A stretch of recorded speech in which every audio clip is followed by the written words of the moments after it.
No, we're fortunate. I mean, this, as I say, this is purpose built.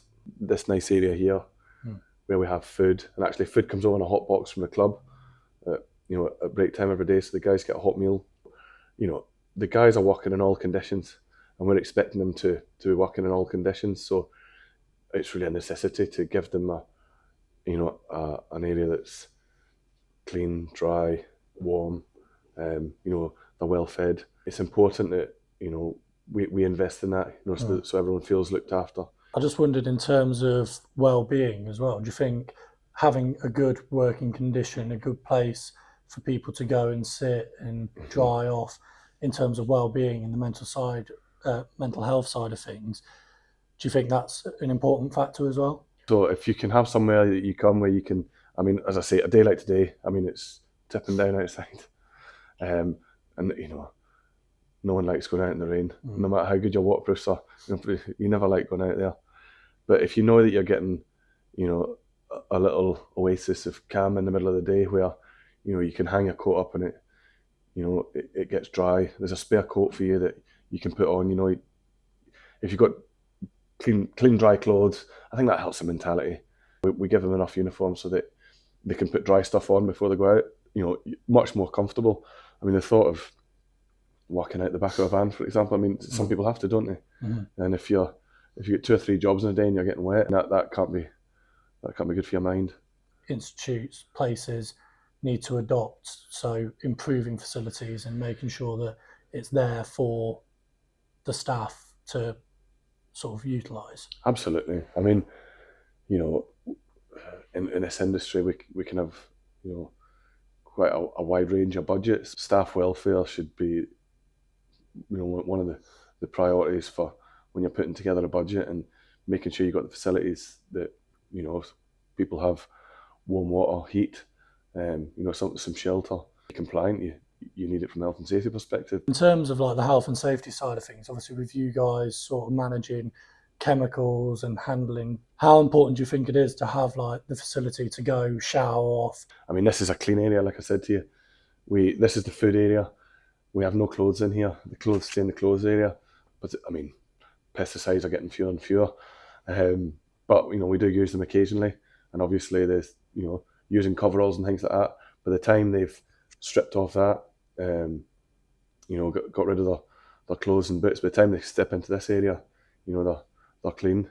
Something which I did want to ask about was the machinery and the facility argument for like people who are maybe on a bit of a smaller budget. When they get a grant, for example, that normally is focused on improvement of machinery. Do you think sometimes there needs to be that consideration for the facility management as well? I know it's very difficult, if you're trying to manage a budget and things are tight and you need new equipment,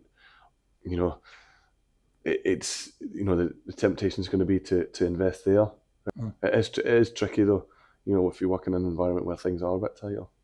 Are their own worst enemy, because it's like you want a new mower because you want to go out and produce, but then if the facilities are a bit ropey, then it's like that kind of... Yeah, I think, look, what I've found in this industry, as long as I've been in it, we're all flexible. Whatever it takes to get the job done type mentality. All you want to do is make your conditions the best they can possibly be, and this job's a lifestyle. I think like you got to love this job, because on days like today when it's pouring down, it's never nice being in the rain. You just got to take the rough with the smooth a wee bit, but like you say, even knowing that better days will come when you're out in the middle of a snowstorm, what have you. I wonder, with your career, obviously we mentioned it off camera, about sort of when you started out, and you've experienced both facilities which have been to a high standard and good working conditions, but you've also experienced conditions which bit more basic. Yeah. I just wondered if you could explain a little bit about that. The first place I worked in greenkeeping doesn't exist anymore. Laganmore Golf Club, golf course in southwest of Scotland, and it was the farmer turned his fields into a golf course, late 80s, early 90s, classic. Turned the farmhouse into a clubhouse and put a hotel there, and people used to come and play. But it was very much a low budget operation, with 2-3 of us at times. All the equipment was very old. It was all bought at like agricultural sales, second hand. But it kind of, you could fix anything. And we were happy there, and we produced a good course that everyone was happy to play. We'd have our sandwiches in the corner of a shed, which didn't even have a floor. The owner one day came along with a second-hand touring caravan, said, "Here you go, you can have this." And it was like, it just given us the most luxurious upgrade, we could have a wish for. But they're just asking for a basic kind of place to sit and chat and basically wind down a little bit away from the job and talk to the colleagues about stuff which maybe isn't greenkeeping or turf care. When the guys come in here at the break in the middle of the day, I say to the supervisors, go in, keep the chat light. You don't necessarily talk about work unless that's how the conversation's going. You spend a lot of time at work. You spend a lot of time working hard. So when you're getting that downtime in the middle of the day, you want it to be a nice environment. And sort of renovation work and keeping the place rolling over.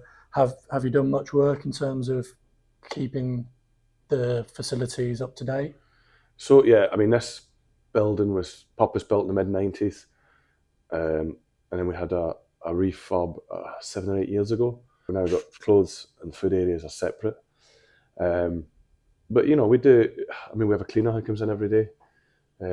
So we keep it tidy. We keep on top of maintenance. Anything needs done. I mean, for example, that boiler there, it needs to be replaced. So it's instant hot water for the team to make their hot drinks. But that's been serviced, and service just come to the end of its life, needs to be replaced. So always keep on top of things like that. Respect for where they work as well. I assume they have a high amount of respect because the facility that they work at has been kept to a good standard.